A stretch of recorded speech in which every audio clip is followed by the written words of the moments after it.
Εμείς λοιπόν εκεί στη Θράκη όντως επί 100 χρόνια ζούμε μαζί. Κινδυνέψαμε στους Βαλκανικούς πολέμους, κινδυνέψαμε στον Πρώτο Παγκόσμιο, στο Μεσοπόλεμο, στη συνέχεια, μέχρι και με τη μεταπολίτευση. Θυμάστε όσα συνέβαιναν με τις μπάρες που απαγορευόταν σε ένα μέρος του πληθυσμού να κατεβαίνει στα αστικά κέντρα κτλ. Όλα αυτά μας δίδαξαν και σήμερα με 3 πολιτικές κινήσεις που έγιναν από το 1974 μέχρι σήμερα, αργές κινήσεις, πολύ προσεκτικές, με χειρουργική έτσι επέμβαση, χωρίς να φοβήσουν, χωρίς να πανικοβάλλουν, δοκιμάστηκαν πια και σήμερα γνωρίζουμε πάρα πολύ καλά πώς πρέπει να συνυπάρχουμε. Πώς είναι ανάγκη να συνυπάρχουμε και εμείς στη Θράκη και εσείς στην Αθήνα και στα μικρότερα μέρη της πατρίδος μας. Εδώ δεν το αντιλαμβάνεστε το πρόβλημα γιατί είναι η μεγάλη χωάνη της πρωτευούσης, αλλά το πρόβλημα υπάρχει. Αν το απομακρύνουμε και δεν επιδιώκουμε να βρούμε μια λύση, να ξεκαθαρίσουν τα πράγματα, οι όροι, έτσι, να ξέρουμε ο καθένας τι είναι, τι πρεσβεύει, τι χρειάζεται, τι είναι αυτό που τον ενοχλεί, πού πρέπει να συμβιβαστεί, το ίδιο συμβαίνει βλέπετε και στην Ευρώπη.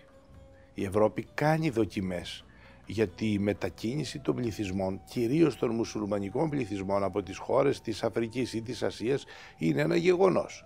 Ήδη η Ευρώπη ειδοποίησε την πατρίδα μας να αφήσουμε λίγο χαλαρά τα σύνορα, να μην είναι ερμητικά κλειστά, γιατί χρειάζονται εργατικά χέρια.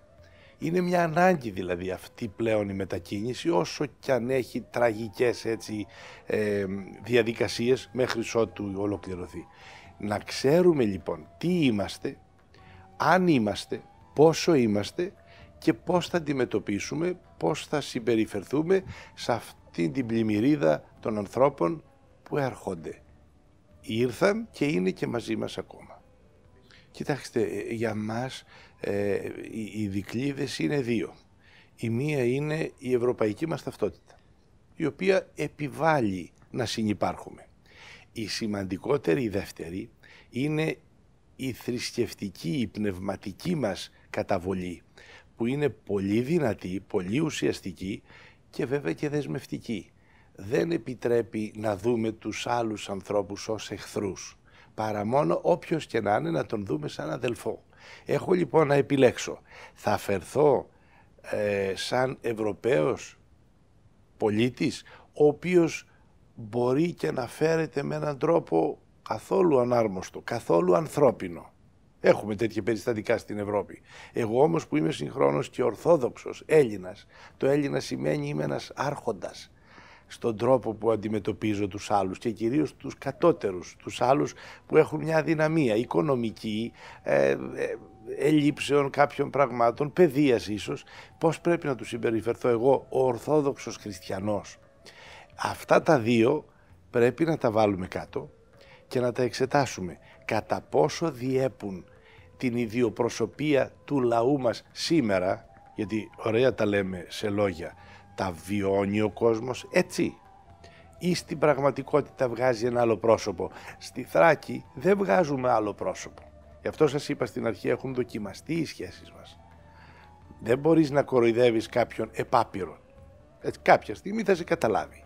Εμείς λοιπόν εκεί που δεν ξεκινήσαμε να κοροϊδεύουμε ένας τον άλλον, επί 100 χρόνια τώρα οικοδομήσαμε ένα κλίμα εμπιστοσύνης.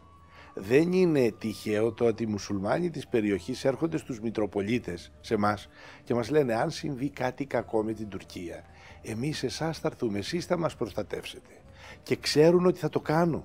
Και εγώ και οι άλλοι σεβασμιότατοι. Οπωσδήποτε θα τους προστατεύσουμε. Γιατί οι άνθρωποι μας αυτοί είναι άνθρωποι μας. Όπως το λέω, διαφορετικού θρησκεύματος. Αλλά ξέρουμε τις οικογένειές τους, ξέρουμε τις ανάγκες τους, ξέρουμε τα προβλήματά τους, δεν θα τους εγκαταλείψουμε. Αρκεί όπως λέμε πάντοτε σε κάθε τόνο να είναι καλοί Έλληνες πολίτες και καλοί μουσουλμάνοι στη θρησκεία τους.